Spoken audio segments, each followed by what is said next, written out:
The heart and soul of any Honda is its engine, and in developing the power plant for the NSX, Honda engineers focused on three main goals. The engine must be compact, lightweight, and produce high torque. The 3.0-liter V6 in the prototype I drove is all three and much more. On paper, the 4-cam, 24-valve, 90-degree all-aluminum V6 might seem nothing more than a punched-out version of the 2.7-liter V6 used in the Acura Legend Coupe and sedan. Some of it is. It shares bore centers with its smaller displacement single overhead cam sibling, but not much else. As currently configured, this engine pumps out more than 250 bhp and 208 foot-pounds of torque. However, this engine, terrific as it is, won't be in the NSX when it reaches production. Honda is developing yet a third 3.0-liter V6, one we had an opportunity to photograph, but not to drive. This last engine is similar in specifications to the engine in the NSX I drove, but very different in execution. For instance, to achieve the desired levels of performance and durability, Honda designed a new block and heads, and the engine is equipped with the innovative variable valve timing shown recently on the company's home market, Integra. In fact, the automotive design evolved from a Honda motorcycle valve control system introduced in 1983. As fitted to the Integra NSX, the system features 3 separate cam lobes and rocker arms for each pair of intake and exhaust valves. The outer 2 rockers ride on cam lobes, with slightly different profiles, calibrated for low RPM efficiency. Nestled between them are the 3rd rocker and cam lobe, the latter with an aggressive high RPM profile. During low RPM operation, this duo has no valve actuation role. However, there are hydraulically controlled pistons within the 3 rockers, allowing them to be keyed together. Once locked in unison, the center lobe's more aggressive actuation prevails. The result is valve timing that optimizes 2 distinct levels of operation for low RPM torque and high RPM power. As is typical of race car design, the engine has a forged crank. Crank throws are offset to achieve even firing with the 90-degree design. The engine is distributorless, no surprise these days. Instead, there's a coil for each spark plug with precise firing determined by an index mark on one of the cam gears. I cranked the prototype engine to 7,000 revs and beyond.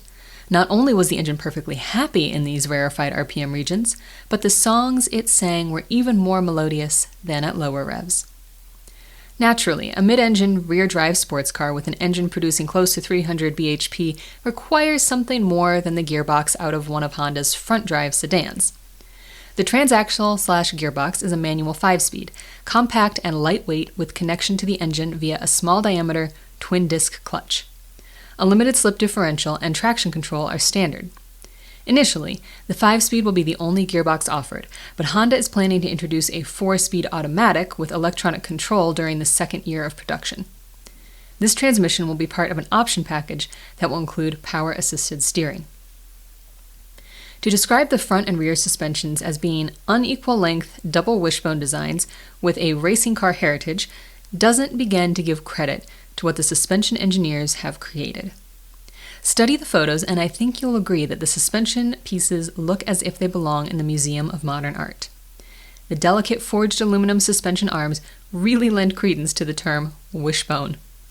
Front and rear hubs are also lightweight aluminum forgings, while the suspension carriers and some of the connecting links are aluminum castings. The one exception is the rear suspension's front crossmember, made of welded aluminum sheet. The only suspension members that aren't of aluminum are the steel anti-roll bars. Suspension geometry is entirely a result of extensive computer modeling. Up front, the engineer's job was complicated by the stylist's desire for a low hood line. To package the suspension without compromising the geometry and compliance required an additional forged aluminum upright connected to the forward pivot points of the upper and lower arms. This link acts as a compliance strut. When a front tire receives a fore/aft input, this link twists and causes the arms to move together, resulting in proper geometry without impact harshness. Steering is by a lightweight rack and pinion unit that bolts to the rear of the front crossmember. Wheels are forged aluminum, and on the car I drove, they were shod with Yokohama Advan Globo radials, 205 50ZR 15s up front and 225 50ZR 16s at the rear. Did styling dictate the different size wheels? No, says Honda. Rather, the smaller front wheels allow roomier footwells and also stiffen the front suspension, resulting in improvements in steering feel and precision. There's a vented disc brake at every corner, each under control of a 4-channel anti-lock braking system. Driving impressions. So much for theory. How does the NSX work in practice? Very well, thank you, bearing in mind that my driving opportunity was limited to the confines of the Honda test facility in Japan. The NSX is a superb driving machine. It's a car that will delight anyone who has ever owned an exotic. It's also a car that will please anyone who has ever wanted to own an exotic, but couldn't or wouldn't put up with compromises in comfort and everyday usefulness. It's a car that encourages you to explore its limits, and your own. And the likelihood of it turning around and biting you is very remote. The car is well balanced and confidence-inspiring, whether you're doing 150 miles per hour on Honda's high-banked oval, flogging it around the Tochigi Proving Ground's tight, twisty, and rather unforgiving handling circuit, or simply making some high-speed lane changes on the Honda skid pad. Its basic characteristic is moderate understeer, but this can be controlled and modified by steering and throttle. Lift off the throttle during hard cornering and the NSX responds more benignly than any other mid-engine, high-powered exotic I can recall. The tail comes out predictably and progressively. There's none of that heart-in-the-mouth, will-I-catch-it feeling you get from some exotics under the same conditions. The NSX places no excessive demands on the driver other than paying attention to the task at hand. And that task is made easier because the Acura is such a user-friendly car. Everything, the seats, the controls, the gauges, the climate control system, works well. The engine's power, low revs or high, is there on demand.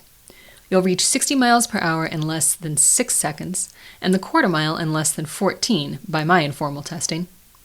Ferrari 328 territory. And that's not all. The production engine with variable valve timing will have a sweeter torque curve, low end, top end, and mid-range, and will be even faster in a straight line.